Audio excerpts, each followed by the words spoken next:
Happy Friday, everyone. It's so great to see all your lovely faces.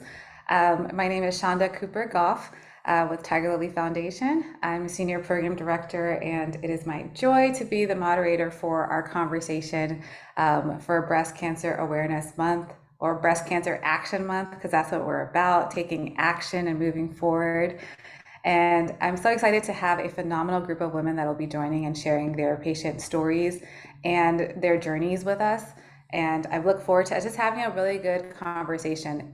As you can see from the chat, it's very interactive as we go through and you hear and listen to these women share their journeys. Please feel free to write in the chat, write how you're feeling, write questions you might have for them. We're really going to have just a talk. This is like a girls' hangout, you know. And if there are any gentlemen that join, you're welcome as well. Just this is an open space for us to just have a safe space to be able to talk and share. Okay. All right.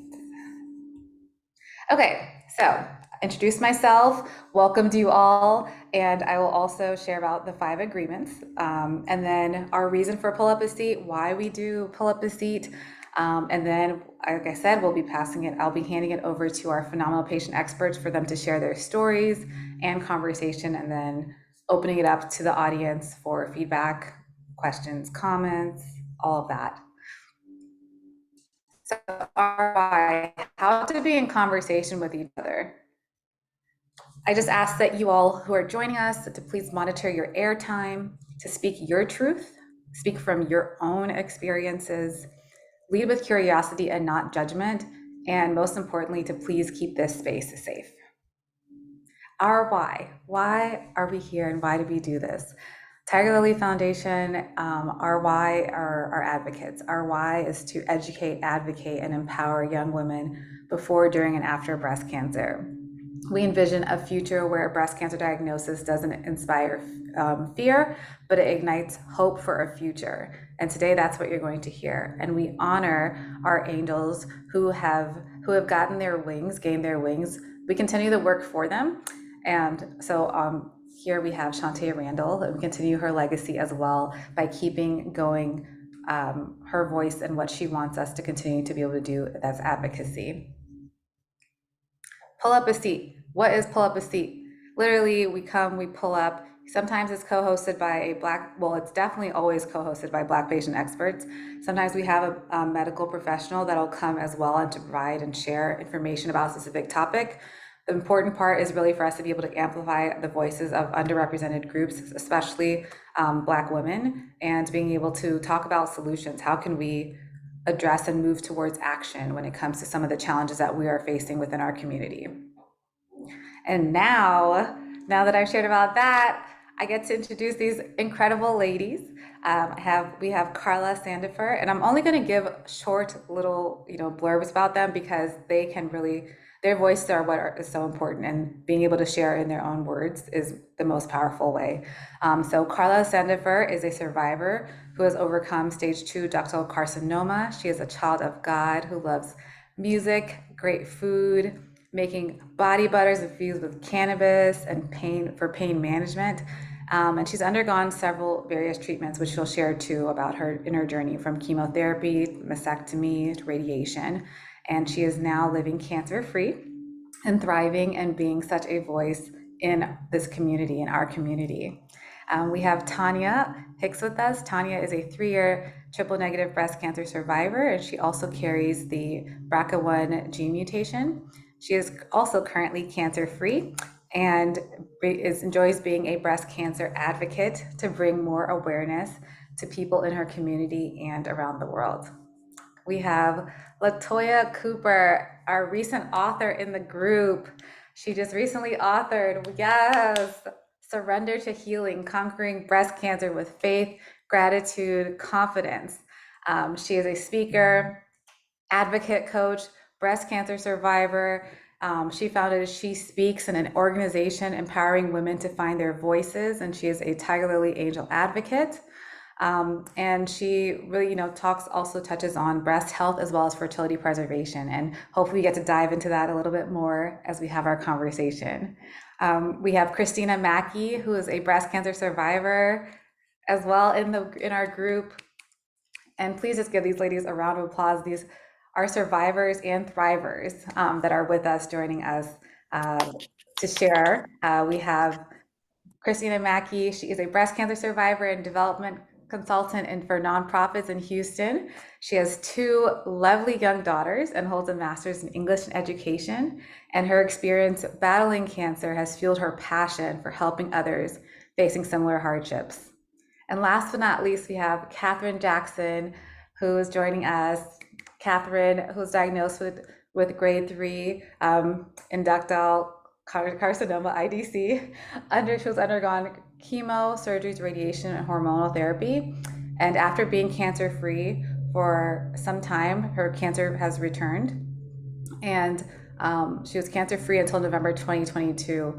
And she has been diagnosed now with metastatic breast cancer.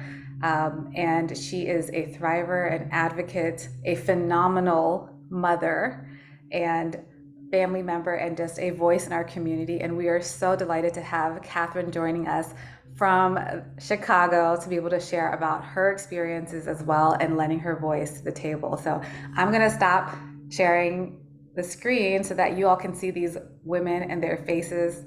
And we're going to just hear from each one of them, hear their stories. And we're going to kick it off with LaToya joining us from Philly and work our way around to Tonya, Kathryn, Christina, and then Karla. So I'm going to pass it over to LaToya.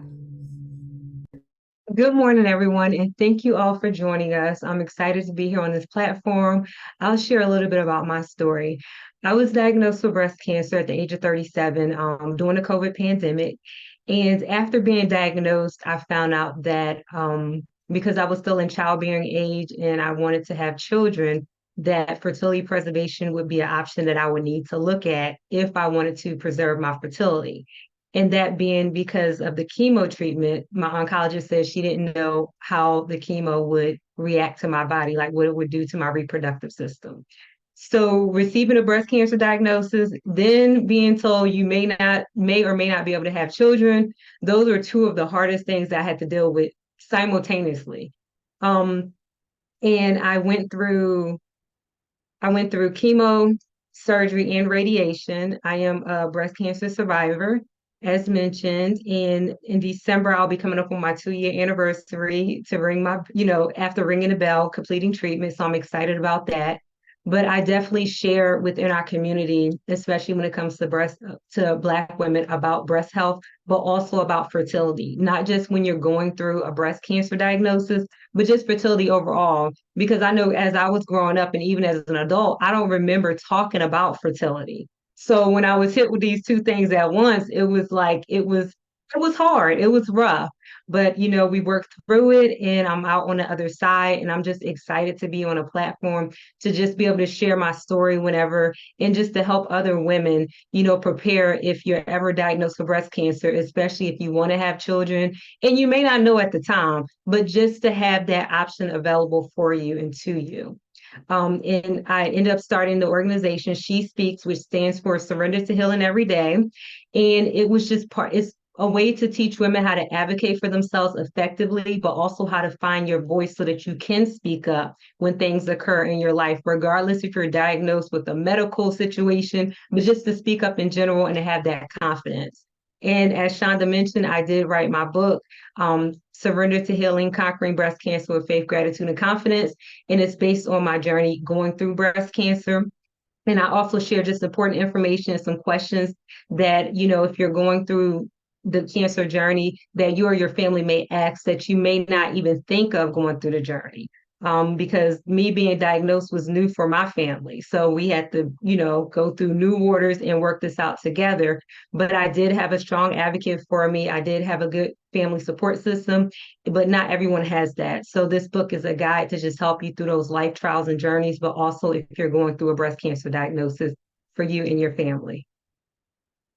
Thank you, LaToya. Thank you so much for being here. And make sure her book is in the chat. So definitely, check it out, order it, support we got to support within our community. So please make sure you do that and honor those who are sharing their stories in that way. So Thank you. Yes, thank you. And now I'm going to pass it over to Tonya Hicks as well, for her to be able to share about her story. Good morning, everyone, and I would like to thank everyone for joining as well. Again, my name is Tonya Hicks. I reside in Raleigh, North Carolina. I am a 4-year triple negative breast cancer survivor. And I just want to add also that I had the opportunity Monday and Tuesday to be with Tigerlily as one of the advocates on Capitol Hill to advocating to have the TNBC Act passed. It was such a phenomenal experience to be a part of such a great group of women, and it was just so powerful to be able to speak to the different representatives to know that we're advocating to make a change for triple negative breast cancer. Um, so I just wanted to touch on that. Again, I am a 4-year breast cancer survivor, triple negative. I was diagnosed at the age of 37. I actually found my own lump, and it's funny because I had a mammogram that in January of 2019, and the mammogram did not did not pick up that I had breast cancer. So of course, you all may know among African American women, we have dense breast tissues, which is dense breast tissue, which is one of the reasons I believe that my breast cancer wasn't detected when I had my 3D mammogram. So I brought it to my breast specialist's attention, and over the next few months, it started to get bigger. So I went back in. I was a strong self-advocate for myself because I know that I have a family history of breast cancer. My mother, she is a 22-year breast cancer survivor, and she's had breast cancer 4 times. So uh, because I have a triple negative, um, I guess was the type of breast cancer that I had, in addition to carrying the BRCA1 gene mutation, I opted to have a bilateral mastectomy with reconstructive surgery. I took chemo, I had radiation. So I finished up all of my treatments and everything, in addition to my reconstructive surgery in 2020. So now I am cancer-free, thriving, and surviving. I have a few businesses that myself and my twin sister operate.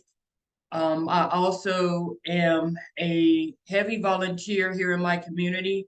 I'm a part of 2 local nonprofit breast cancer organizations, Sister to Sister Alliance, in addition to Sisters Network of the Triangle. We participate in a lot of community health fairs, advocating for people in the community to bring more awareness. And I also am a part of Tigerlily Angels, one of my favorite nonprofit organizations. Before I was diagnosed, I didn't know anything about triple negative breast cancer. Tigerlily, I've gained so much knowledge and information since I've become a part of this organization, and I've become an even heavier advocate for myself, as well as talking to other women of colors, especially younger women, because we've all been told you don't need to get a mammogram until the age of 40, but if you have a strong family history such as myself, mammograms need to be done before the age of 40. So my thing is early detection is the key, and I preach that all the time. Early detection is the key. So if something is going on in with your body, and you know that it doesn't feel right, please be an advocate for yourself and get it checked out. If you don't agree with what your doctor is telling you, don't feel bad about having to go get a second opinion. So yes, I want to continue to advocate. I'm going to start a nonprofit organization next year, because what I've seen is for locally here in my area, and especially in rural communities, there's a lot of older women within these organizations that I'm a part of. There are not a lot of younger women involved. So that's the reason that I would like to start the organization, to let younger women know that we do get breast cancer as well at a younger age, and just to be a face and bring more awareness to the community. Absolutely. Thank you so much, Tanya, for sharing that. And I know it's a side thing too, but please let us know about you and Sonia and your different businesses that you all have as well, if any way that we can support. That support your businesses. But you've touched on such a great point. I know we want to talk about it a little bit more as well, which is you're right that, you know, a lot of in some of these organizations, and especially in rural areas, the women who are there or in these groups are a little bit older, but as we know, you know, there's so many younger women who have been impacted and affected by breast cancer. And I'm so glad that you're sharing and leading your voice and being a voice in those rooms, because it's so important for someone else who might come in there who to see you and say, hey, okay, you know, someone that looks like me and someone who's around the same age as me has gone through that journey. So I just thank you for doing that, especially within, you know, within your community and where you are right now. Okay, I'm going to now pass it over to Kathryn in Chicago to share about some of your story. And yes. Okay, I'm gonna try to be brief because it's a long story. But hi everyone. And thank you again, Tigerlily, always for having me speak and advocate about this. This is my passion. I feel like this is my calling. My name is Kathryn Jackson. I reside in Chicago, Illinois, the windy city. It is very windy today and gray. Horrible. So my story is long, but I'm gonna keep it brief. So it started off in 2018 at the age of 32. My birthday's in July, so it was in March. I felt a lump on my right side, and the only thing I knew was to call my gynecologist. And at the time, my gynecologist was like fresh out of, well, she was like, I don't know, she's been like 3 years out of residency, you know? So then she was like, yeah, I do feel this lump. And then she like called on the phone. Like I go to the big hospital Northwestern. So usually some of the appointments are out for like 6 months. So almost like a year because everything is booked up like crazy. So then she called and she was like, somebody canceled. We can get you in there. So I ran to another building really quick. And then, you know how you get that look with the doctor. So I did a mammogram. That was my first time ever going through a mammogram because like, Tonya was saying is that, you know, usually they recommend mammograms over 40 or 45 at the time, I think. Now they just lowered it to 40, which I still think is not enough. But anyway, like, so then that was my first time getting the mammogram. So I heard from the older generation that they squeeze your stuff and they got to push you and all that. I'm like, oh no, that sounds painful. Okay. Now it was slightly painful, I want to say, but it wasn't as bad as what they made it seem.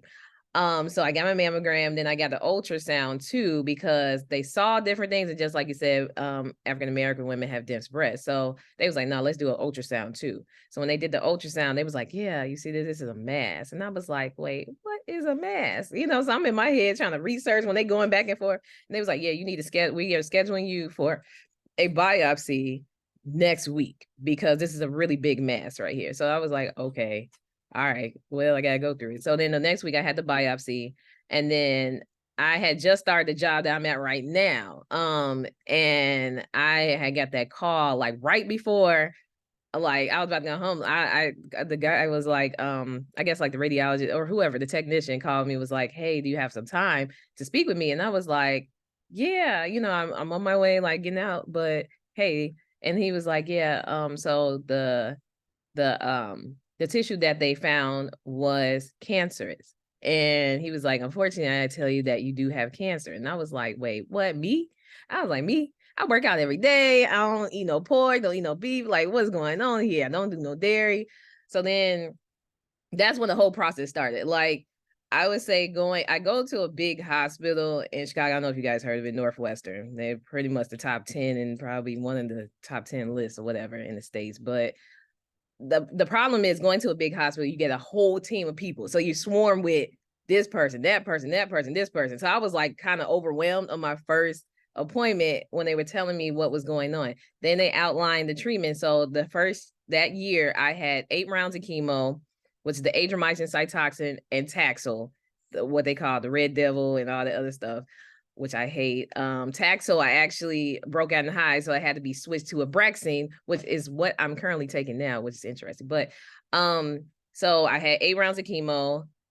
I had the lumpectomy the first time because the chemo had shrunk down the tumor so good that they was like, oh, we can get this out cool. So then I was like, all right, cool. If I don't have to do everything else, I didn't have the BRCA gene. I did all that genetic testing.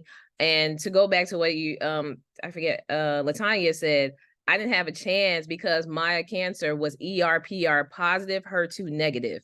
So I didn't have the chance to really do, they was like, I got one child, but they was like, oh, if you want to do fertility preservation, then I don't know if it's going to be good for you to do it because my cancer was hormone related. So of course, when you're trying to get, if you're trying to preserve your eggs, you got to get pumped up on hormones. And they was like, that's not going to be a good decision. So they was like, unfortunately, we probably don't want to take you to that process.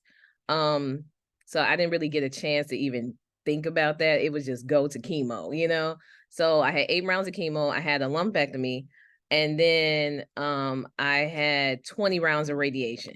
So I had to go in for 4 weeks, at Monday through Friday for 15 minutes each at the hospital. So then after that, they were like, okay, we reviewed your scans. Everything was clear. It was clear. Everything was clear. Everything's good. So then it was like, because yours was hormone related, we want to put a hormone blocker, which is Zoladex, which I still take right now, Zoladex injections, which I get every single month. So I get the Zoladex injection. And it put me on menopause, it stopped my periods and all that stuff, which I kind of like that though, but but only thing is I get hot really fast. And all my friends are like, what's going on with you? I'm like, I'm hot. Okay, give me something. So I was on Zoladex and then tamoxifen. I had to take the tamoxifen pills every single day. Tamoxifen gave me a lot of bone pain. So like throughout that whole year, so now we're in 2019, I'm doing that, going every month, get my monthly injections, everything. I would say fast forward to the pandemic. So I used to get my scans like every 6 months to double check. So that year it got pushed back like a lot. I think until like, I want to say I was scheduled in May, but everything got pushed back because of the pandemic. So then I scheduled. So then at this time, scheduled in May, then I get COVID in like August of that year, which was bad. It was really bad. So then November, the day after Thanksgiving, I remember November 2020, because it was the day after Thanksgiving, because I had leftovers. So the day after Thanksgiving, they was like, hey, you get your mammogram all over again. And they're repeating all the same scans. So then that same look again, the doctor's like, hey, we got to schedule you for a biopsy because we see another spot. But it was like not really in the same area. It was a little bit pushed over. And they was like, it's on your right side again. And I was like, what the heck? I just went through this whole thing. What you talking about? Like, I'm like, are y'all sure? So then that's when I was like getting a second opinion, but they said the same thing. So I was like, I might as well stick where I'm at. So did the same thing all over again. This time my doctors and my team, which they had like a whole team to come, because I had the breast surgeon, my oncologist, my oncologist has a PA, then a nurse practitioner. Also, I had now at this time a plastic surgeon, because I opted to do a double mastectomy with the DIEP flap surgery. So what that means, they take a little bit part of your skin, which I didn't really have that much, and they give you kind of like a lipo to put, because I didn't want to do implants or anything else. I decided to do, like, at the time, my surgeon, what she still does, my surgeon was the one that was able to do a fat transfer and make, everything look like you got something up there. But it's a 12-hour surgery. So I went through a 12-hour surgery, and it was a long process. I went through that at the end of January 2021. Went through that whole process. Didn't really heal from it that well. I couldn't even stand up straight because I had 2 tubes at the top, 2 tubes at the bottom. And I felt like probably like around March, I was okay. So then we repeated everything, and my scans look good. But then they was like, okay, well, I know you got Zoladex injections, but now we're gonna do Foslodex, which was worse because they take 2 injections. Now I get injections on my stomach. Now I got the Zoladex, get injections in my stomach. Then I got the 2 injections like in your lower back area, like right on your little upper butt part that you got to do. And oh my God, it's horrible. And then they switched my medication to Verzenio. So they started me out with a higher dose, but I had IBS already. So IBS and this medicine caused diarrhea, so it did not work that well with me. So all the way up until, so everything was good. I was just like, forget it. I'm just going to have to wing it, you know, because I don't want this thing to come back. You know, my scans are clear. So my scans were clear all the way up until, so I had multiple scans. Then I was getting scans every 3 months. So everything was good. Everything was good. May of 2022, because we're in 2021, had all the surgeries and everything else. 2022 happened. And again, like it was crazy because I got COVID in August. So I was supposed to have my scans. I had my scans in May. Everything was clear. Everything was clear. I went through double scans, CT scans, every scan you could think of. I went through that month. Everything's clear. Everything's good. Got COVID again because of my daughter, you know, kids don't listen. Don't want to put the mask on hard time. I got COVID real bad that time. I want to say I was down for like 3 weeks because it was bad. After that, I was supposed to go out of town for work in November of 2022. So I was supposed to go out of town in November, and that last week, like October, like around Halloween, October 31st, I kept having this pain in my right side. And they were like, okay, well, you about to have your scans, but let's just go ahead and push it up and let's get you a CT scan. I was like, I'm having, so I was in the office with my thymatic surgeon because they saw a spot on my thymus gland in May. And they were just like, well, it's just a tiny spot. We'll just take it out because we don't know. It's probably not even cancerous, but we'll just take it out. So they saw the spot on my thymus gland. So then when I was in the, this is October, the end of October. So I was in his office and I kept saying like, dang, I'm in pain a lot. And like, it's been right here. They was like, have you always had this pain? And then he came in and was like, have you always had this pain? I was like, yeah, but we was trying to do we was trying to talk about the surgery and was like, hey, after you come back from your work conference in DC, then you're gonna have to get this surgery and we'll be all good. And I was like, okay, cool. But in his office, he was like, nah, that pain. He was like, we're gonna have to get you a CT scan, emergency CT scan. I was like, well, I got scans coming back in November, so I can do it.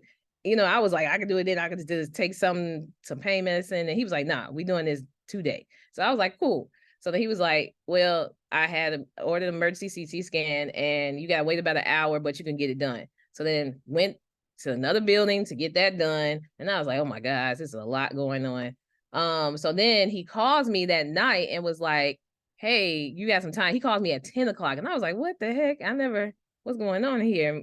And so he called me that night and was like, yeah, he was like, now the thing is, because he was thinking this was going to be my appendix that was like rupturing or something like that. And he was like, no, this is more serious than that. He was like, we see like 2 major lesions in your liver. And I was like, wait, what are you saying? He was like, yeah. And he said, it's another spot.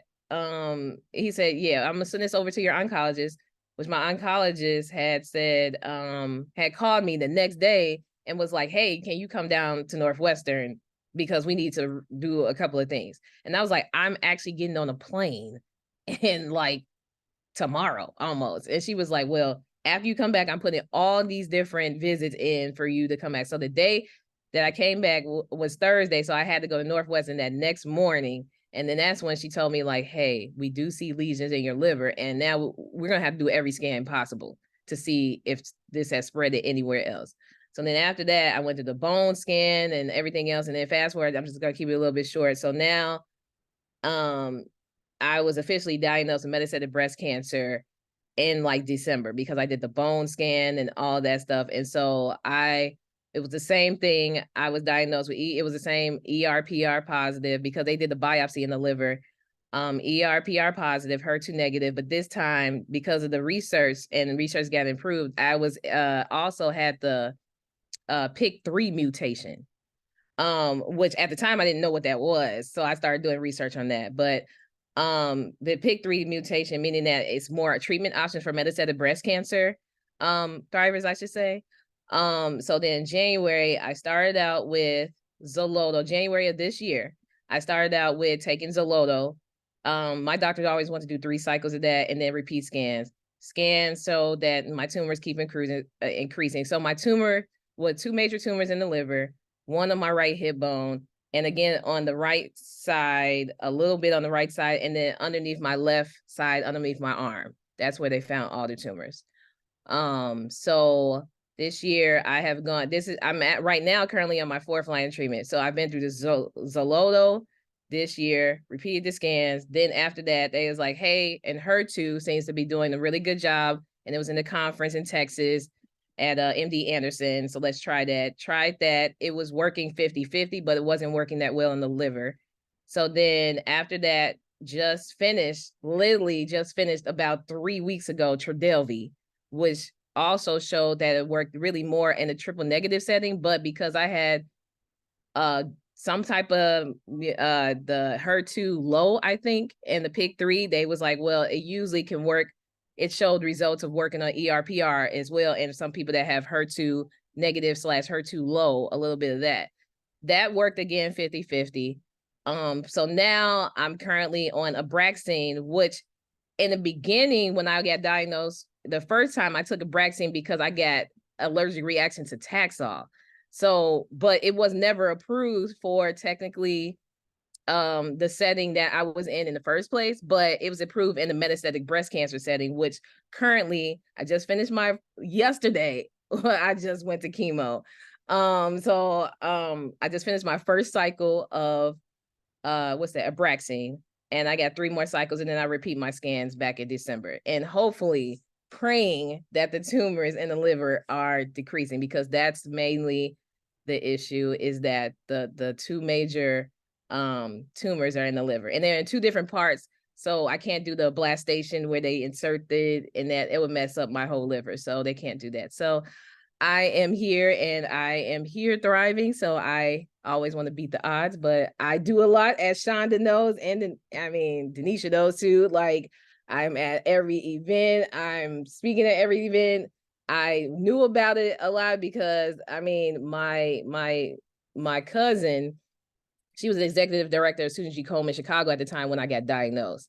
So I met so many people, so many different doctors, and my doctors have been really amazing and being on time. I'm not even gonna lie, this has been a lot, like back and forth. I'm glad I don't really live that far from where I go in Chicago. So I don't live but like maybe 15 minutes, but it's been a back and forth journey. And that bone pain, because my white blood cell count recently just really decreased really low. So I had to go back. Last week, I had to go back to back just to get my injections. And I thank God for my job too, because I work virtually. So that's the amazing thing about that too. But I just appreciate you guys for letting me share my story. It's a long story, it's a journey, but I am here and I'm gonna beat it. So Yes, that part. You are here and you're going to beat it. Yes. thank you. Kathryn, Thank you so much. thank you. We are lifting you up in prayer. Thank you for sharing all your story, all of that, because we needed to hear it. Somebody needed to hear it, and also to be able to hear about, you just dropped so much information as an advocate too, just even explaining about what some of these different, what you've experienced, some of just like the treatment that you've had to, undergo, all of that. So it's so helpful and just so important to know that someone else is going through what you're going through, and also being able to share and advocate for that. So I just want you to thank you. And we are praying. Thank you. December, listen, we are a praying group as well. We'll be praying for those scans too, and lifting you up in prayer as December comes around, that it'll be reduced. And that is our prayer. We're going to be claiming it, because you got this, and you have so much. Like you said, your journey is continuing, and we are so grateful to be a part of it. And just thank you for sharing so much. So I'm going to now pass it over to Christina as well, for her to share.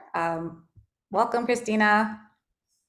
Thank you so much. I am so happy to be here. I just get so much joy out of seeing survivors' faces, thrivers, fighters, supporters.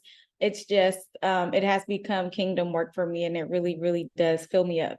So I appreciate having the safe space. Thank you for facilitating the safe space for us to delve into this hard work.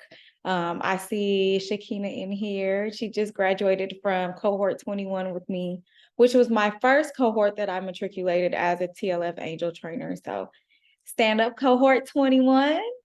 So I will share just 30,000 foot view of my story. I was diagnosed with triple negative stage 3B breast cancer last year in February at 33 years old. And it literally debunked this theory that cancer does not show up overnight.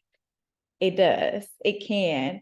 It doesn't mean that it hasn't been there, taking up rent-free space in your body, but it did not become palpable until overnight. I was okay Thursday, Friday, I was not. I was performing a self-examination in the shower, as I do by second nature. My mom taught me to do that.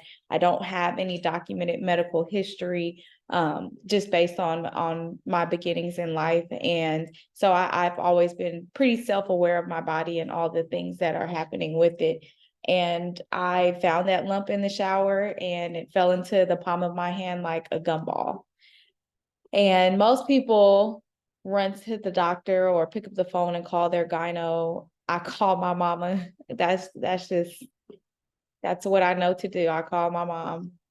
And I will never forget, I sat on that couch still wrapped in my towel, and I said, Ma, I found a lump in my breast, and I don't know what to do. And she said, we will be there. We will come if you need us to come. And my dad and my mom packed up that car and drove from Ocala to Houston, where I am. It's a 14-hour drive one way, and they were there through my journey. So lo and behold, I got into MD Anderson by the grace of God and some help behind the scenes. I got in within 3 weeks, had a 6-hour diagnostic appointment, and walked out of there with a stage 3B diag, triple negative. And I had absolutely no idea what that meant. I'm an educator by trade and right. And so, of course, I did a deep dive into the research. I asked for all the literature and all the things, and I came home and just studied what that meant. And I like to plug in keywords. That's just the teacher in me. I like to give definitions intermittently. And we hear and talk about dense breasts. And as Black and brown women, we tend to historically have what they call dense breasts. I thought I had tig old bitties. I thought that's what that meant. You have, big breasts. And excuse me, I learned that the dense breast refers more to the glandular tissue versus the fatty tissue. And so I thought back to when I was pregnant with my first daughter. I have 2 small girls, and I had mastitis with both of my children when trying to breastfeed. And so I wonder now if there was a correlation between the dense breast and the issues I have with breastfeeding with my triple negative breast cancer. I did do the genetic counseling and screening, and I am negative for the BRCA1 and 2 mutation. So there's still a lot of questions and uncertainty around my diagnosis, but excuse me, I cough when I talk now because of radiation, I think. But I do just, want to give a major shout out to Tigerlily and all the angels and personnel that were on the Hill in pushing for a more equitable experience and presence in legislature when it comes to triple negative breast cancer representation and rulings. So thank you for diving into that hard work as well. That moves me every time I hear it. And if God will have it, one day I will be able to be on the Hill too, pushing for my triple negative sisters so that we can push the needle towards equity. I will pause here and give more tidbits of my story as it comes, but just for a snapshot of my treatment, I did participate in a clinical trial. I was the 3rd person nationally to receive pembrolizumab. I did the AYA clinical trial, which I hear now has become the standard form of care when it comes to a triple neg diagnosis. So I think if that paved a pathway to treatment, then every step of pain was worth it for me. I was prescribed 16 rounds of chemo, 12 of Taxol, 4 AC. I made it through all 12 Taxol. I did 1 AC treatment. I was done. I was tired. But my tumor shrank by 97%, thank you to that trial. So I was able to have a lumpectomy. And a week after my lumpectomy, my father passed away. And he was a frontline caretaker for me. So that was really difficult. And a really big shout out to my mom who's on this call. My mom continued to push and hold it down for me after losing my dad of almost 40 years. So when you think about when people say no one fights alone, there's a lot of action behind that. And my mom still picked up herself and was by my side throughout my treatment. After my dad's service, I came home and did 30 rounds of radiation, and then I was able to ring my bell. So I transitioned directly I actually was in cohort 13 while I was in radiation with Marika Cole, and came out and became an angel advocate trainer. So God is good. I had a very much Hezekiah experience and conversation with him while I was going through treatment, and he saw it fit to grant me more life. And so I made a covenant with him to do deep moving kingdom work with the years that he has blessed me with. So thank you for the space, and publicly thank you, Mommy, for just the sacrificial love. I love you. Yes, thank you. Thank you, Christina, for sharing, and thank you to your mother and your father for being your support, and being there for you and for blessing you, and for how God is continuing to move in your life, and for you to be able to be a voice of this, and that he's using you to continue to do his work and service. So thank you for sharing and answering that call. We so appreciate you and grateful for your presence here today and for being able to share. I'm going to now pass it over to Karla, Karla Sandifer, to share about her story and just set the tone as we get into our conversation. Hello, everybody. My name is Karla Sandifer, also known as Shira on social media. I'm gonna ring the bell for us all.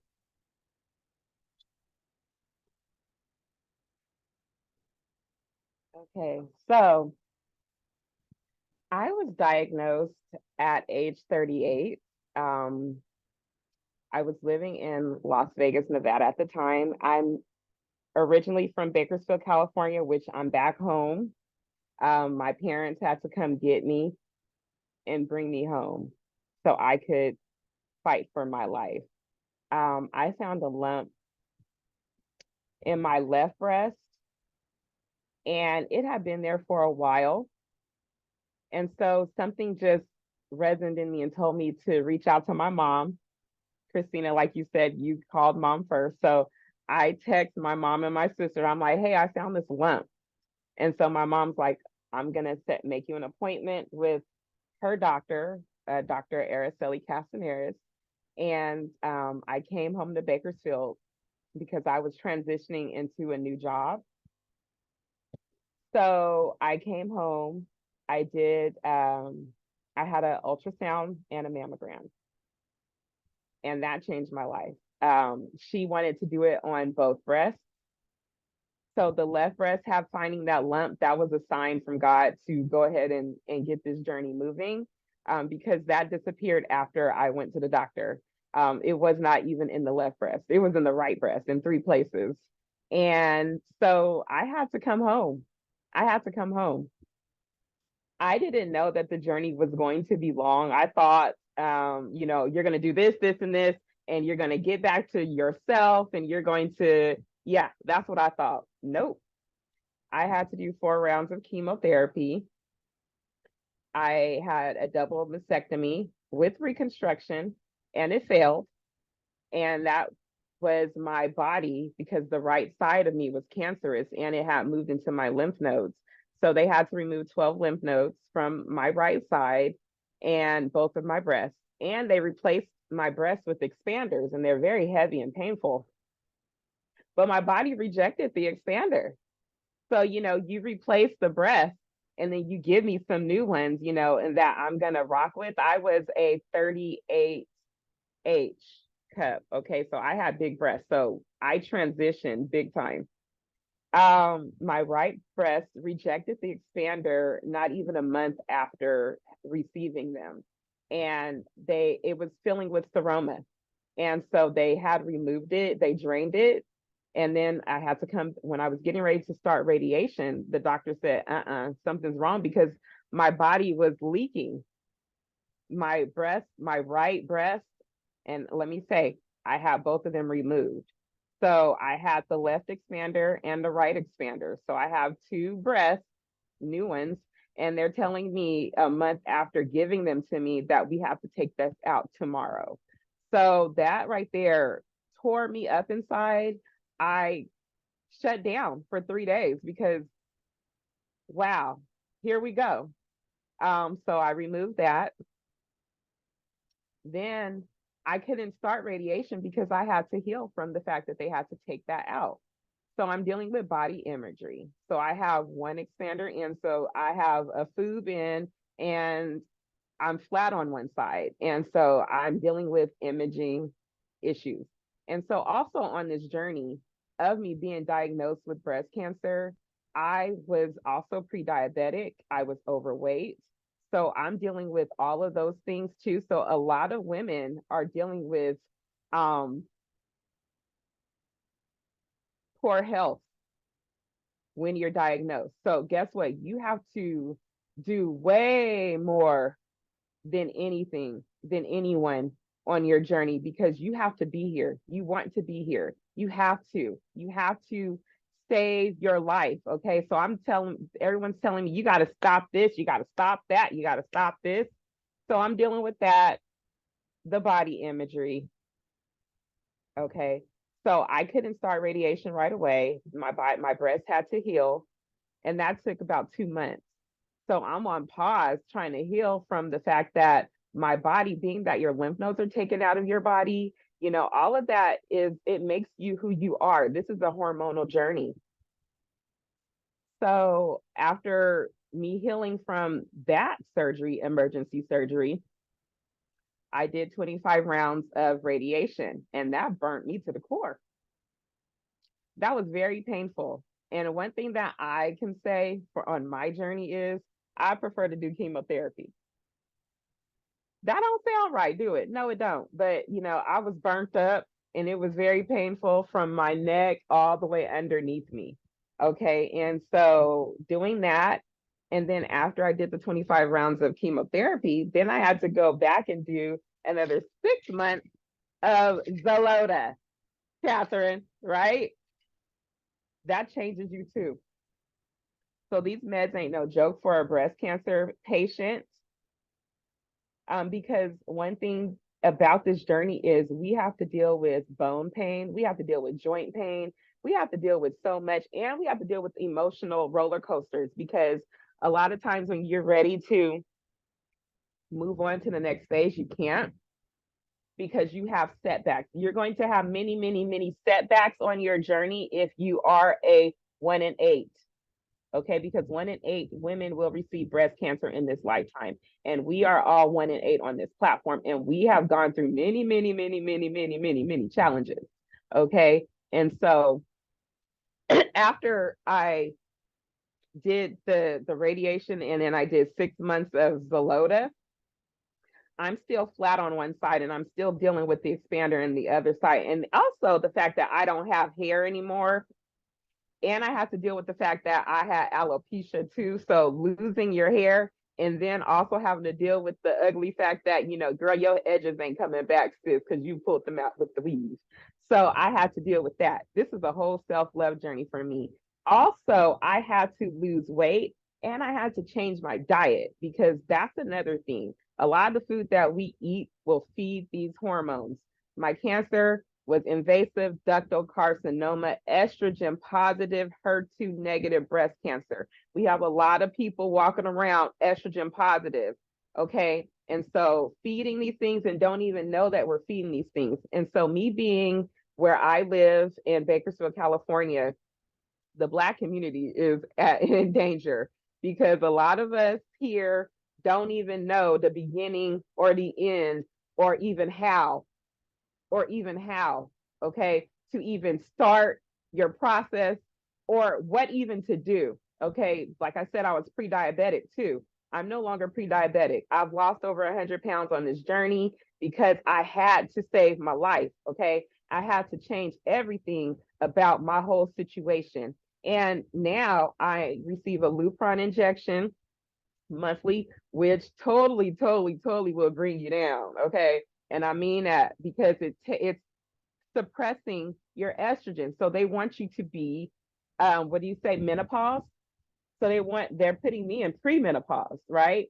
So, you deal with hot flashes, you deal with all that. I deal with the sweat on my upper lip. That tears me up. It is annoying. Sometimes I have to have the heat on and the fan on at the same time because my body needs to be at a correct temperature. Another thing, I do make pain relieving product topicals with cannabis. And that's another thing in the oncology realm that they are talking about that helps cancer people. Okay. And so a lot of people have an issue when it comes to that word cannabis, marijuana, or whatnot, because they don't, regular people who don't know any better, they automatically will judge you. Okay. So people that don't know your journey, I have served on many platforms with Tigerlily, even have the opportunity to work with the Department of Defense, okay? And to educate my own self on these drugs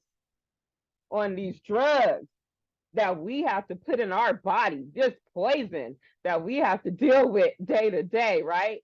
And I also take tamoxifen. I was taking tamoxifen for 3 years. I told myself to stop. My doctor wants me to come back on it along with my Lupron. So I am in a spiritual warfare with that because of the things that tamoxifen will do to your body, along with trying to keep the cancer away from you. So, I deal with a lot of things on this journey, just like all of us ladies do. And that's why we have to speak and reach the masses and teach them and educate Black people who are always behind in everything we think, okay, in everything we do. But let me tell you something. I have been awakened because I had to go on this journey so I could teach people who don't know no better, about anything, right? Anything in regards to health, because that's what's taking us out. It's the food that we eat. It's the stuff we put in our body. It's the junk that we feed our minds with.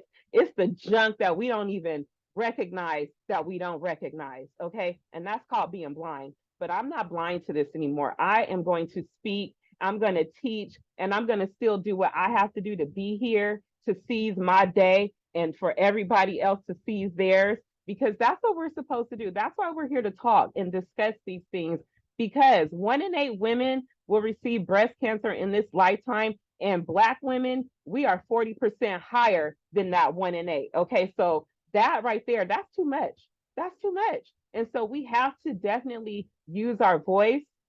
We have to, because I'm seeing so many people die, and I'm in different groups, survivor groups, helping women who are coming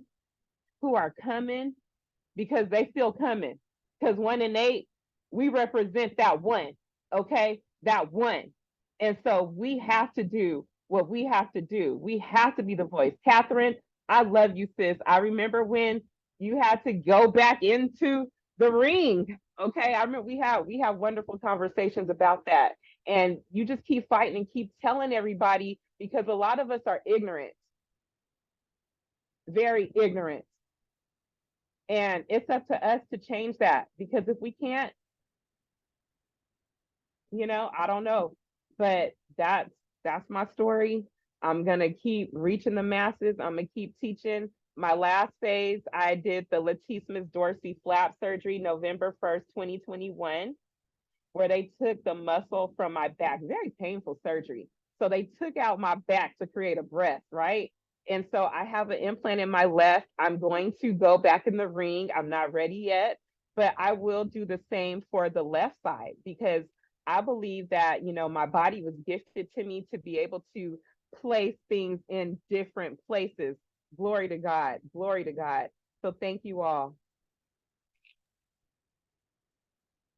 Yes, Karla. Yes. Thank you so much for They just say that she has an amazing body butter.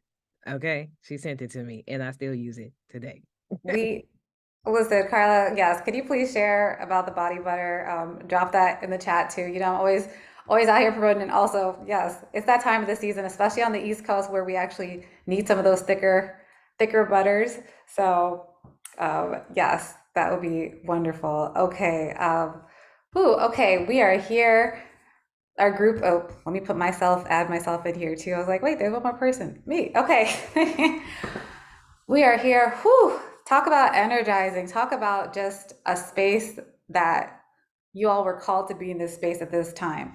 And to talk about, share your stories and to be a vessel for information and knowledge. And there's such a wealth of knowledge on this call and this conversation.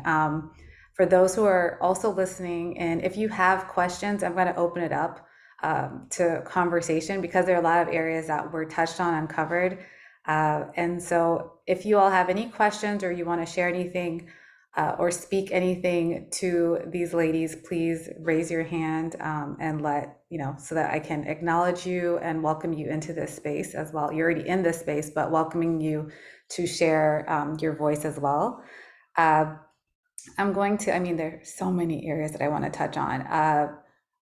I'm thinking I'm going to sort of like work my way backwards, and with the dieting part that Karla sort of touched on and started talking about that.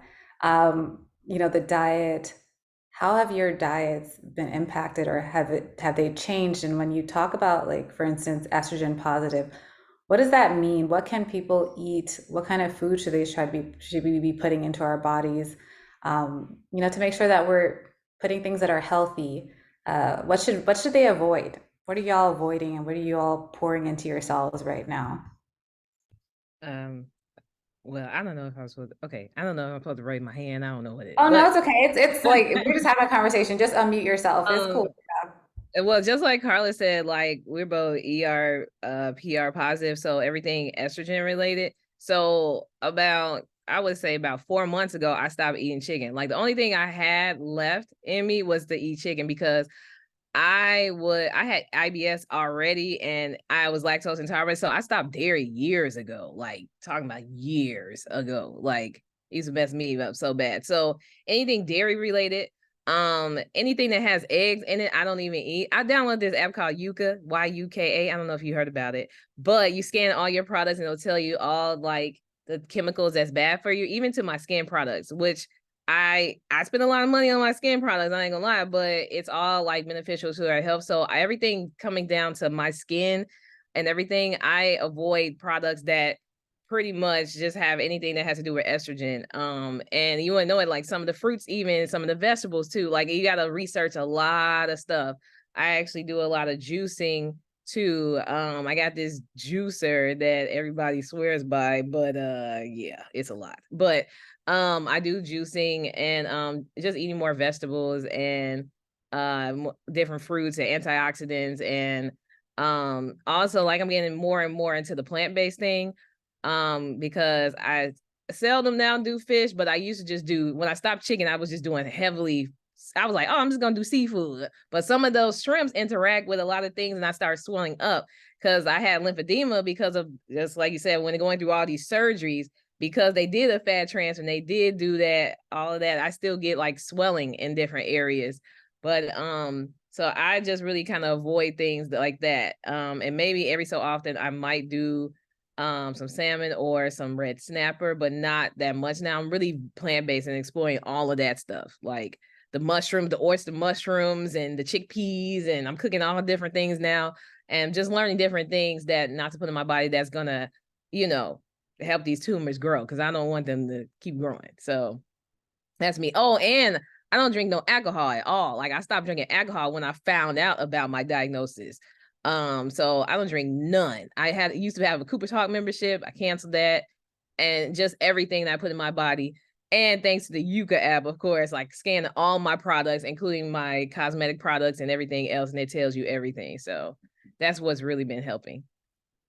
Thanks, Kathryn. Yeah, Karla, and I see Christina too wants to chime in. Yeah. For me, I am more plant-based now, so I eat a lot of vegetables.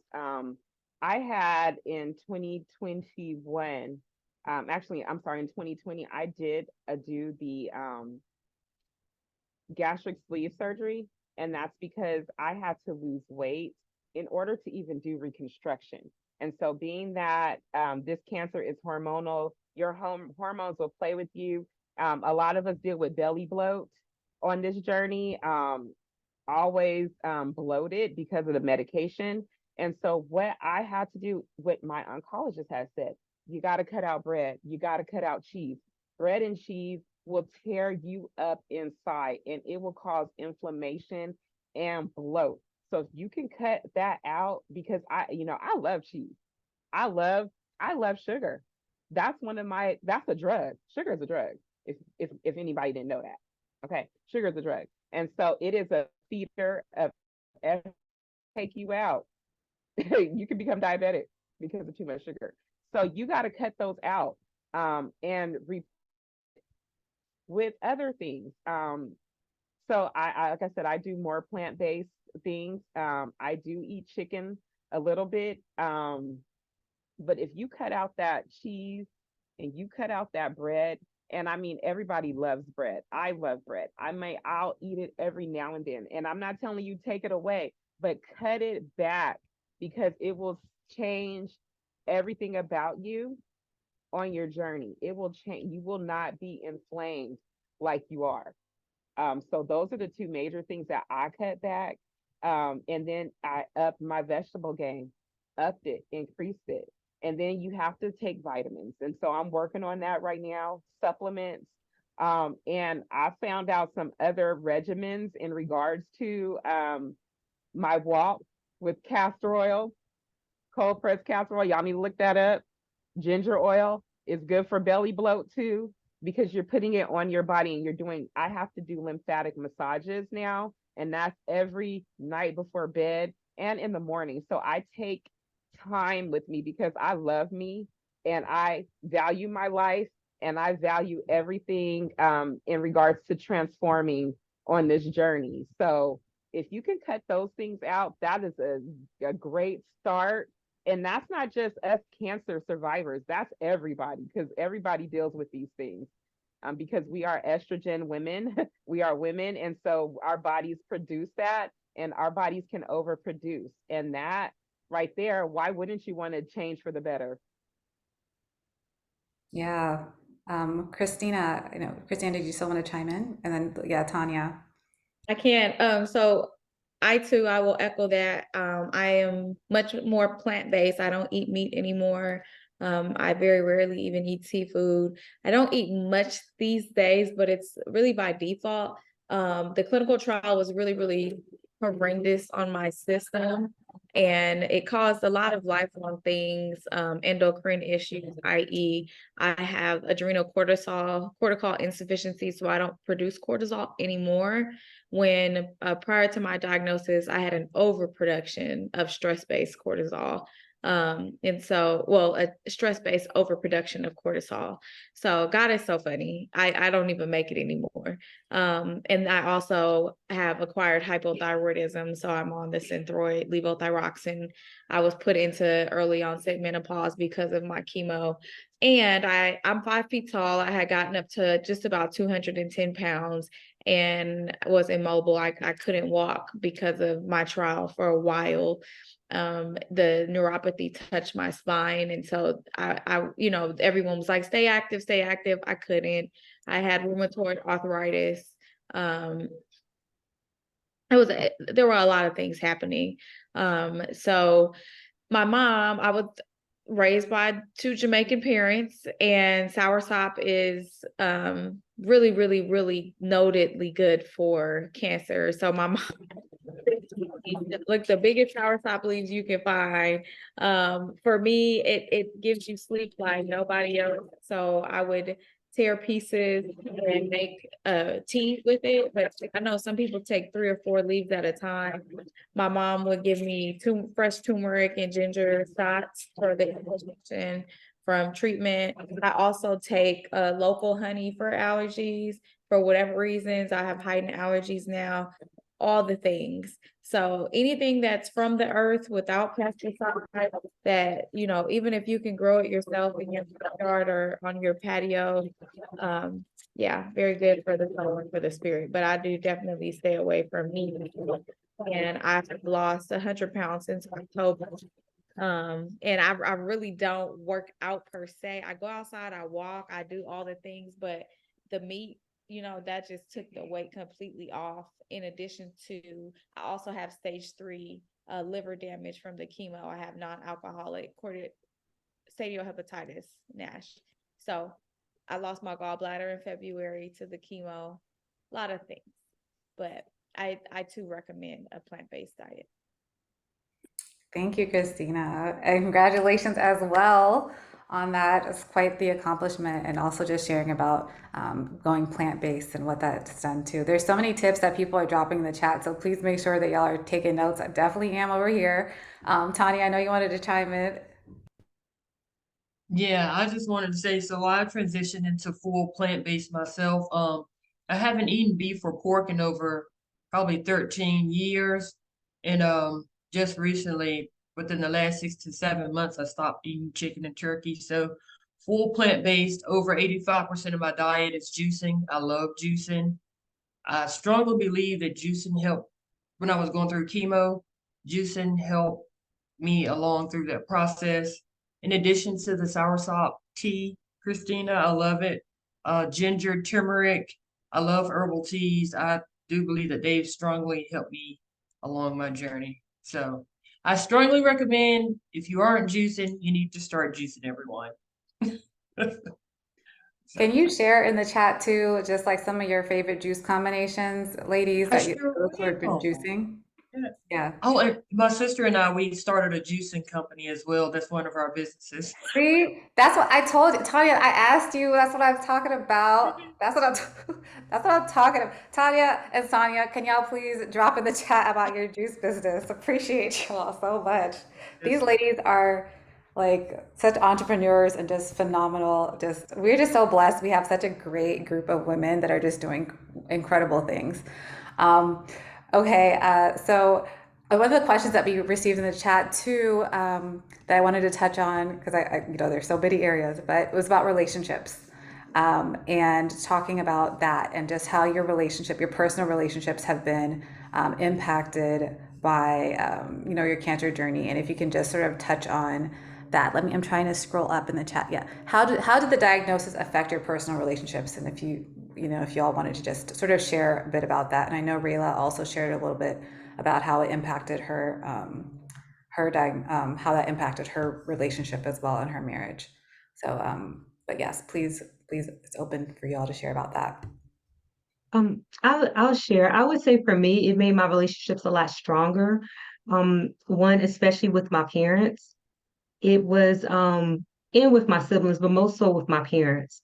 And we haven't talked about it yet, but I just think it was just for them to see me go through something like that, because, you know, I'm considered a strong one in the family. I wasn't one who got sick often, but to be diagnosed with something like that and to actually watch me go through it, especially when I went through the Red Devil part, that was a hard chemo round.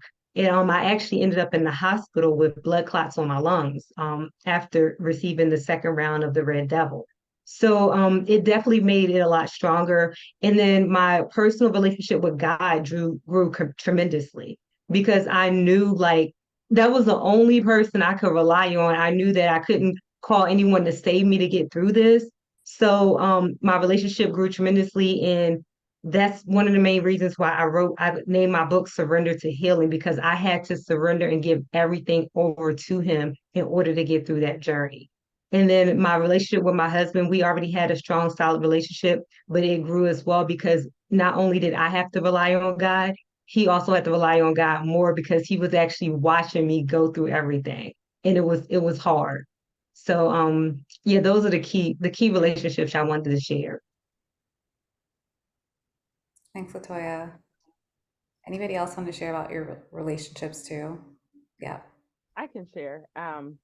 For me, being single on this journey, I didn't have children. I was unable to. And I don't have a spouse, but my family. That was my great support. First, foremost, God, He was the one that brought me through it, brought it into existence for me to go through this journey, and it brought us all closer together. And so that's what I held on to. I held on to my faith, and I'm still holding on to my faith. I'm still single on this journey. So to the single women who have not experienced giving birth or experienced a significant other to hold you at night on your journey, let God do it for you. Let God do it for you, because He's going to redefine you, redesign you, and bring you out of your storm. And He's going to bring Him into your existence. So I believe that. So, because it's going to happen for me. I haven't met Him yet, but the thing is, He's working on me, and He's working through me, and He's going to bring Him to me. Okay. Because I'm going to be His present. Right. So I just want any woman to know that you have to love yourself first on your journey. Don't worry about a man, because a man can't offer you nothing if you are not healed, if you are broken. And work on yourself, work on your insecurities, because this is your time, because you are putting yourself to the side. He's moving you to the side to heal you from the inside and also mentally, because we go through generational traumas on this journey that we carry that we don't even recognize when you're diagnosed. And so it is a spiritual healing along with the mental and the physical. And so that right there is definitely key and dynamic and playing a role into you living and existing and moving forward on your journey of life. Because cancer is a life sentence, it is not a death sentence. Absolutely. Yes. Thank you, Karla. And Rayla, I know if you wanted to also share about your experience too, I'm going to bring you in. Hey, everybody. Yes, I mentioned that my diagnosis woke me up. When I was diagnosed, of course, I was caring for my mom. But then when it came to relationships, I was married to my husband, was diagnosed was married about 3 years. And we were struggling even in the beginning of the marriage. And then I guess it was put to the fire once I got diagnosed. I was always overextending myself for him and everyone else. And then it came to the point of me going through chemo. The one incident that I'll share is one day I was going to chemo, and I woke up that morning, got in the shower, and I mustered up enough strength to get in the shower for one, only to lose my breath. I couldn't even call out to him nor my mom at the time. So I ended up, God got me in the room where at the bed where he was sleeping in, laying in. I got my phone, text my mom and said, could you come in to help me? And all I could do was point to my closet because I was there, had to get ready for chemo. And then he took me to my appointment. As I sat in the van, all I could do is look over at him and say, can you help me inside? And he said, well, I can't go in because I don't have a mask, because this was the heart of the pandemic, July 2020. Nobody could go with me. He couldn't even go into the treatment with me. So I said, well, can you get a wheelchair to get me? I was just that weak. And come to find out, I couldn't even do chemo that day. And yeah, that was something. Yeah, I couldn't do chemo that day. I was severely dehydrated. But that incident, along with, I also had the gastric bypass surgery. I'm fast forwarding after treatment, but it was so many different incidents where he was not there. And the people that I expected to be there was not there. My job, total strangers, they were there for me doing my treatment. And that kind of really woke me up during that time, because I overextended myself for so many family members and the people that I thought was going to be there for me. So that woke me up. Fast forward, I had the gastric bypass surgery because I had to lose weight as well. I had the surgery. I was in there, had a little complications with the surgery, and I was in ICU. And I called him. I was crying and I was begging him to come to the hospital, and he did not come. He nursed his bottle and did not come, and he did not show up for me. So my best friend came. And yeah, so that kind of helped me understand. I've started doing a lot, doing my diagnosis. I started really digging in to me and started learning to love me. Got a coach and began to do the hard work. It is hard work dealing with yourself. I am now in a position to be in a life of freedom, and it's unfamiliar for me. So it's like I'm learning it all, and I'm loving it, and I'm loving me, and I'm experiencing me on a whole nother level. But I'm like, Lord, I don't understand this. You've been telling me to do this all along, but I'm getting it now. So yeah, so that's part of my story, and it got me to this point. I have goosebumps, goosebumps. Rila, thank you so much for sharing that and all of it, because I know it's touching. There are people that are on this call that it's touching, and for opening up and sharing about that and the journey that you're on now, that you've been, that as you continue to just blossom into this space of self-love and self-awareness about you wholly and how God is working in you as a part of you to do this, to continue to move forward. You're just glowing and thankful for your voice and you being a presence here, and encouraging so many. So just thank you. Thank you for sharing. I would also say that the help of Tigerlily and the sisters that I've met on this journey. Mhm. Oh my God. Prior to cancer, I was so reserved, and you couldn't get me to speak. Definitely not like this. You couldn't see me in a room. I'm going to be in the back of the room. I'm being very observant and reserved. Don't ask me to do anything. I'll do it behind the scenes. As long as nobody knows I did it, that's what I want to do. But now the beast has been unleashed She's for dynamite, the No turning okay? glory of back. God. No turning back, okay? Out here now on TV, walking on runways, all of that, okay? Out here. Thank you, Rila. Thank you so much. I know we have like, gosh, the time just goes by. I know we have only a few more minutes left to wrap up. So, I mean, of course, like I think one of the areas that we touched on and sort of moved into a little bit, and I think is a good space to just talk about too, is the mental health part of this journey and the important role that faith has played, the important role of support systems as well.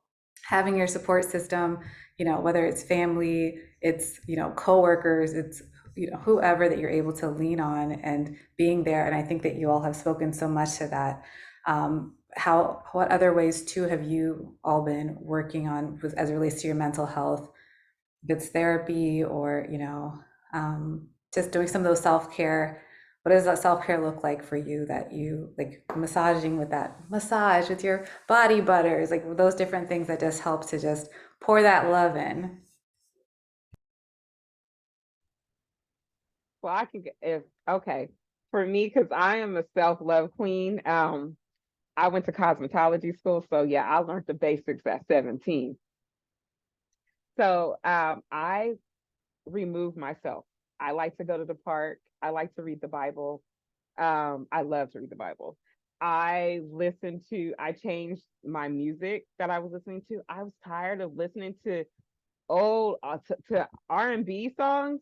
And this new music, I don't know what time. Well, I don't know. That's not in my I can't. So I like to listen to violin music. Damien Escobar, he is amazing, amazing violin player. I like to just set my own zen.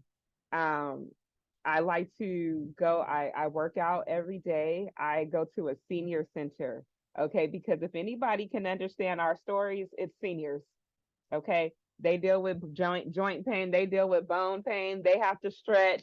We got to do that more. And so it's a joy for me to fellowship with seniors because it teaches me a lot of patience, helps me with my wisdom and everything and how to communicate because you got to be able to communicate with everybody. I also love to just encourage people. I went through the BetterHelp, getting therapy. I did that because sometimes you need to, well, not just sometimes, a lot of times you need to speak to someone. And being that I didn't have a partner, you know, somebody at night I can share my thoughts with, except for the Lord, only the Lord.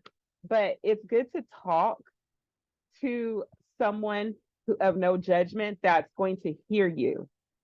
We have to be heard because we suppress a lot and we deal with a lot. So it's very good to start talking about your journey and sharing it with people because that's therapy. Also, I have a YouTube channel where I just started just doing my own blog. And I did it because I wanted to leave nuggets for my nieces and nephews. Those are my children. So if they need some advice or whatnot or anything, they can just go on YouTube and see that Amy, you know, give them some nuggets. But that's for giving everybody nuggets on your journey because we all need that 15-minute, we need a pep talk in the morning. You need a pep talk to get your day going because a lot of people don't really know what hope is. But that definitely helps to get you through. So that's me. I'm a coach, I'm a guide. And that's right there is for me, I'm freeing myself every day. Every morning when you wake up, you got to start back over again. That's Genesis. And so you have to give yourself the encouragement. And so God gives it to me. He wakes me up every day to do these things and it sets me free. And like Rilla said, when she took that breath, it is a journey. This is a mental journey, not just physical, it's mental. And taking naps, I'm learning to do that now because this brain, sometimes with all of these medications stuff, your brain won't shut off. So you gotta, you know, start doing things, nap, but definitely massaging your body at the end of the day. Make love to your own self, okay? To thine own self be true. That right there is the greatest gift that you could possibly give yourself because that pays itself forward and it helps to create that light and energy to help motivate our sisters who are coming and just people in general. So yeah, that's me. Thank you, Karla. Do you mind if I share just 3 quick things, Shanda? Oh, go for it, LaToya. Okay. Yeah. So, I was just going to share these 3 quick things because they popped in my mind. And some of the things that I do is I take time out for myself. I try to do it every single day, even if it's 5 or 10 minutes, just to have a reset and to check in with myself because that is so important. The check-in piece is important because that's how I found the loan because I was checking in with myself. And then also I unplug. I realize, you know, every once in a while I find myself always on social media. No, sis, you need to unplug, stay away from it, and just take that time to just check in with yourself. And I do start my day off with thanking God. I'm in my word every day. That was something I was doing before I was diagnosed with cancer. It increased when I was going through the journey or whatnot, and I still continue it today. This helping to just have that relationship. And even throughout the day, I'm still in the word. Okay, lunchtime, let me go spend about 10 minutes talking to God and praying to him. Let me hear from him. So those are some of the things that I make sure I do every single day. Read the word, check in with him, and check in with myself and take that time out to just decompress. Yeah, I would say that same thing too. Like I'm going back and forth so much and I do so much all the time with my job.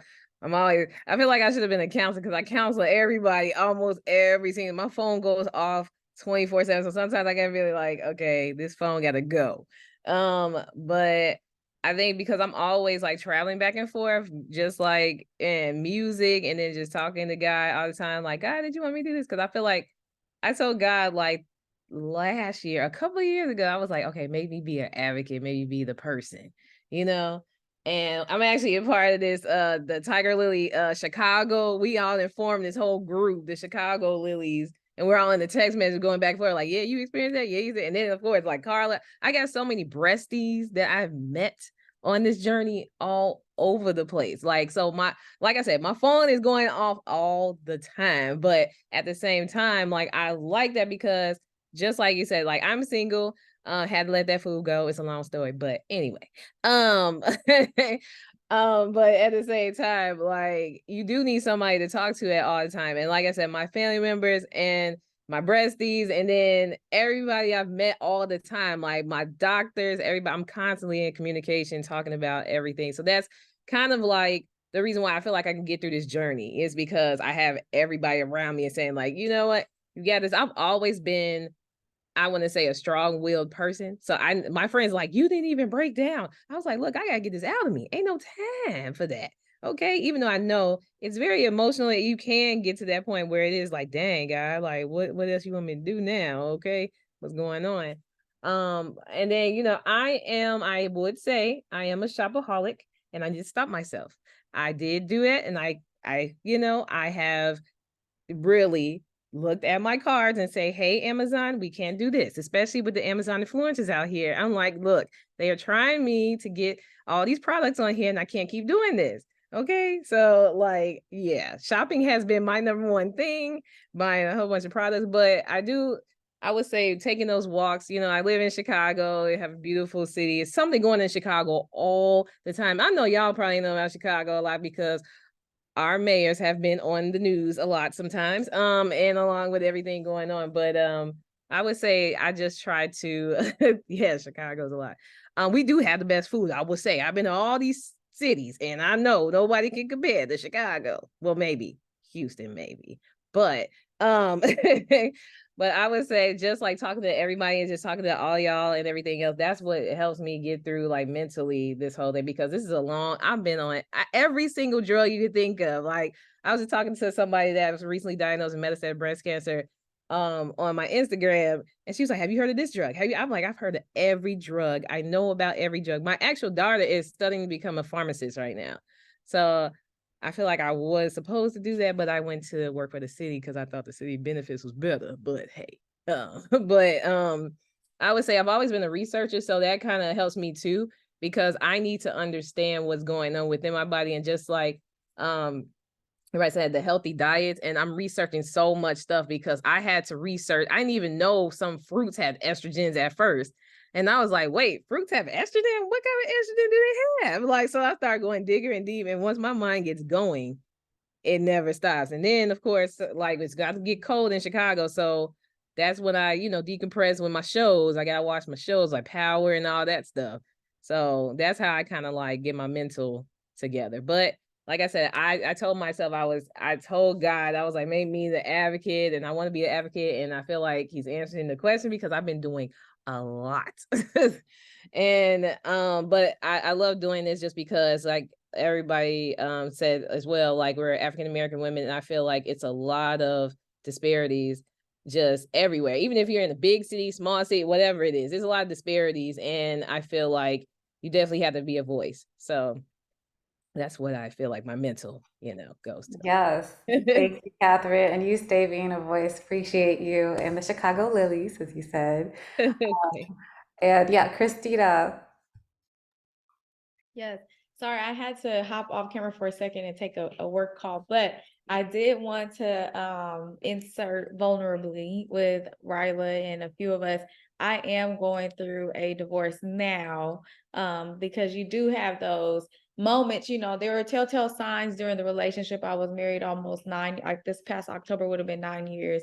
But yeah, when there's moments, I had a moment just like that where my mom was downstairs, my dad was like washing the dishes, and this man was in the bed upstairs.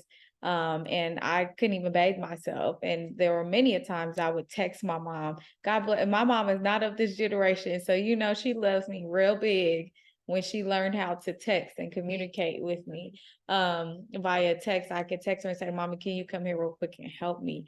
And I had moments where it got to the point I was so numb, even my face was numb on AC when I couldn't even reach around and wipe myself. And you hear about that all the time and it becomes a colloquialism, but no, I really couldn't wipe. And when I knew, I would never ask him to help me do that, because one day it would be, I helped you wipe your dirty ass.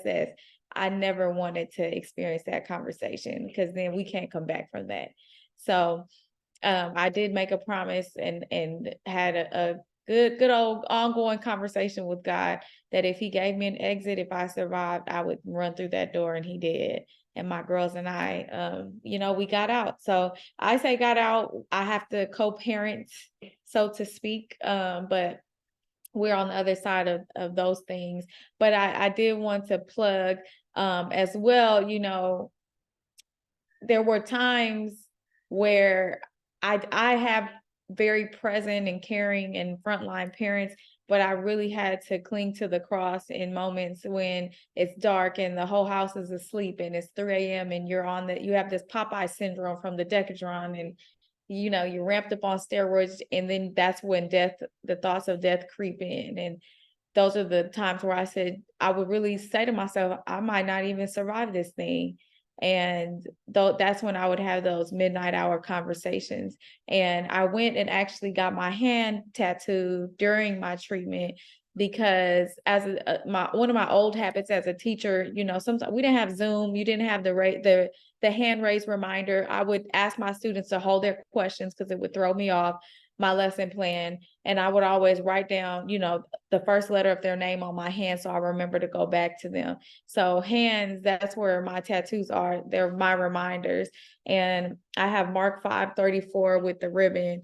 And that reminded me of the story with the woman with the blood disease. And she had such a magnitude of faith that she knew if I just touch him, just not even him, just the hem of what he has on, just his garment, that I would be healed. And what we don't talk about in that story is all of his disciples were henchmen sometimes. They weren't always the kindest to the people who were trying to get to Christ. And I understand that they were very protective of their teacher, but they were like shooing her, like, move, lady, like, please. And just like when they cut the hole in the roof to bring the man on the bed down, there you had to get to Christ the way you could. And she just grabbed him. He said, "Who is touching me?" And he looked down and saw this woman at the lowest place she could physically be, on the floor on her face, but she was holding on, dragging. Sometimes I felt like he was just dragging me along, when really he says he's carrying us, but I was on the floor. And he said, "Woman, your faith has healed you. Daughter, your faith has healed you. Go forward and be freed from your affliction."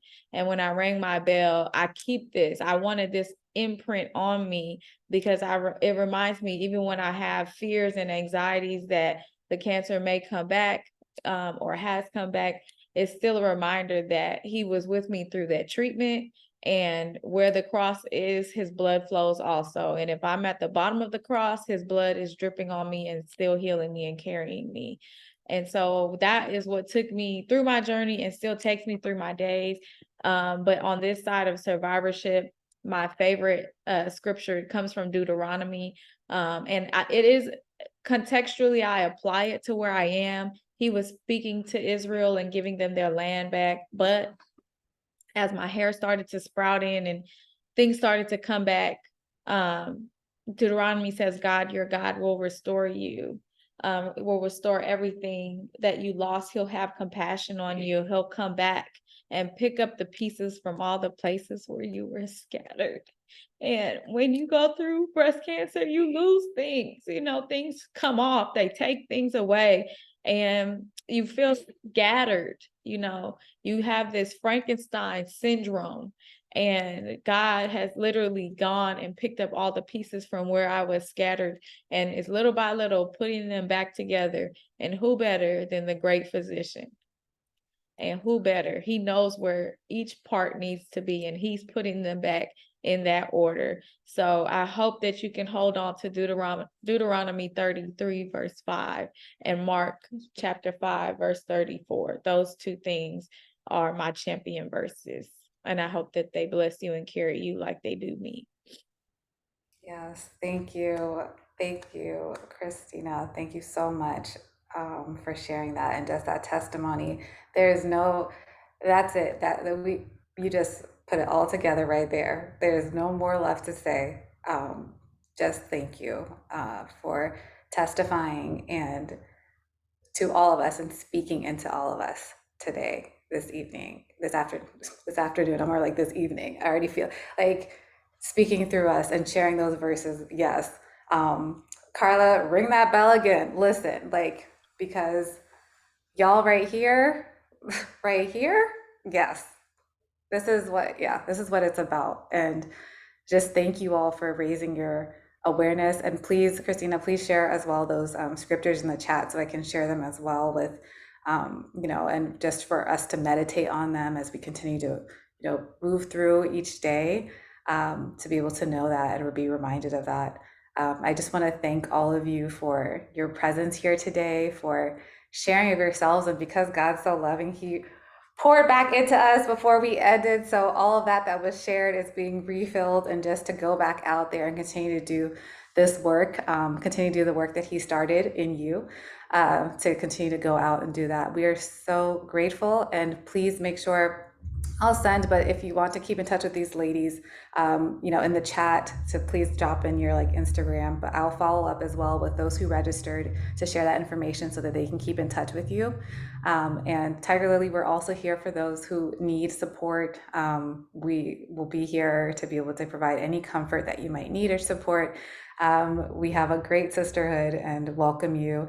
And if you are in the New Jersey area tomorrow and Saturday and Sunday, we are going to be, LaToya is going to be there, Kiana Wooten, we're going to have some of our advocates. It's the New Jersey Black Women's Expo, and we're going to be doing what we just did, but on stage, because we're moving from virtual to in person. We're going to be doing that on stage and sharing about sisterhood and advocacy on Saturday and Sunday. And then we'll have a table as well where we'll be sharing about our Tigerlily advocacy work so that we can be able to share that within our community. So just thank you all. Be blessed. Have a wonderful, blessed day and week, and take care till next time. Be well. Love to love you, all. Thank ladies. you. Bye, ladies. Bye, everyone. Seeing you. Hey,